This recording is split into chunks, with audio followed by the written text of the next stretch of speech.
What's up, everybody? This is Lyle with No Hippie Barbecue, and a while back I made some Chile Rellenos, and I didn't put my recipe for the sauce in that video, and I had a few people ask me about that sauce, so here's the recipe for the sauce.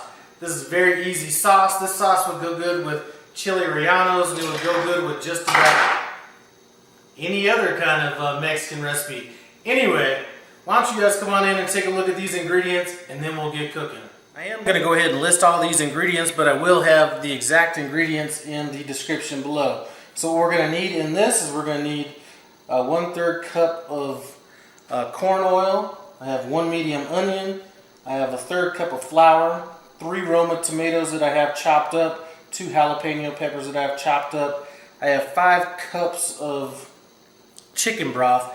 And this chicken broth isn't as strong as a traditional chicken broth. I did dilute that down a little bit. I have a couple teaspoons of salt, a couple teaspoons of Mexican oregano, a 1/4 teaspoon of pepper, and a couple optional ingredients I'm going to throw in there. Just a pinch of each is cinnamon and ground cloves, and I have a bay leaf.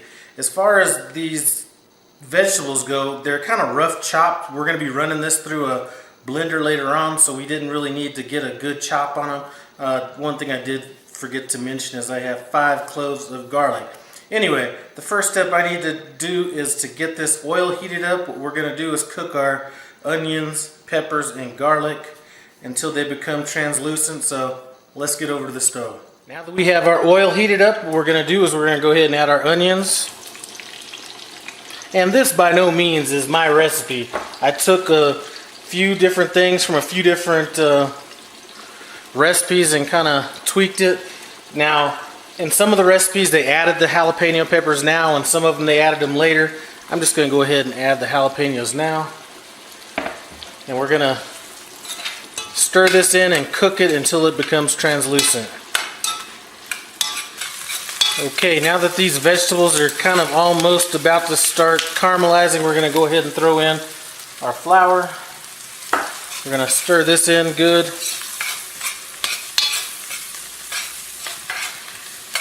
We're going to cook this until the flour starts turning brown.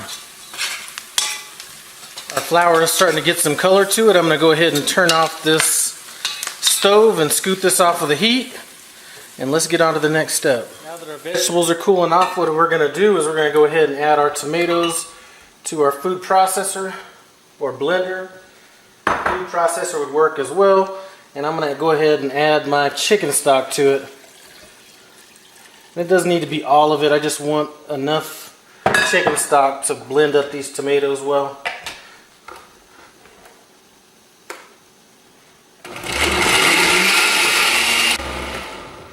Alright, now that we have our tomatoes blended up, we're going to go ahead and remove half of this liquid so we have enough room in this blender when we add our vegetables that are cooling down. Okay, our vegetables should be cool enough. Let's go ahead and add them to our liquid here. Now, if you have a blender that's big enough, you could do this in one step. As far as you wouldn't have to remove half of the tomato liquid puree situation. But this is only a 7-cup blender, so I have to do it just like this. Anyway, let's get blending.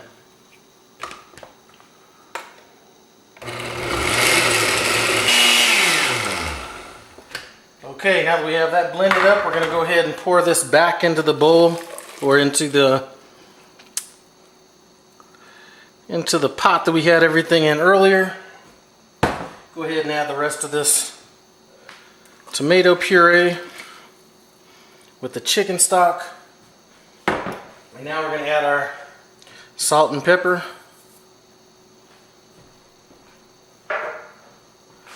Our Mexican oregano.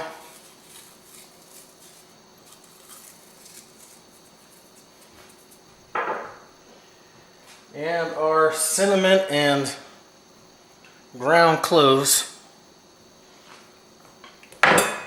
Stir this in. Now it should get thicker. We're going to go ahead and cook this on low for about 45 minutes, and I am going to put a lid on this, but I am going to have the lid cracked so that some of the steam will come out. So this sauce is cooked for about an hour. It finally got to the consistency I'm looking for.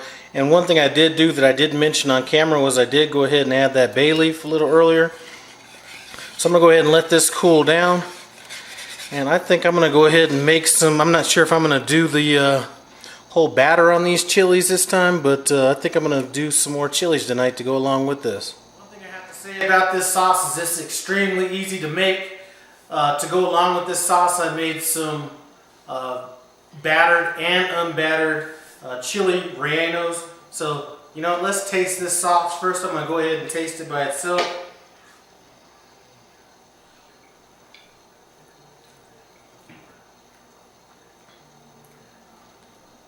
And I think that sauce is awesome. I'm going to go ahead and try it with this chili right quick.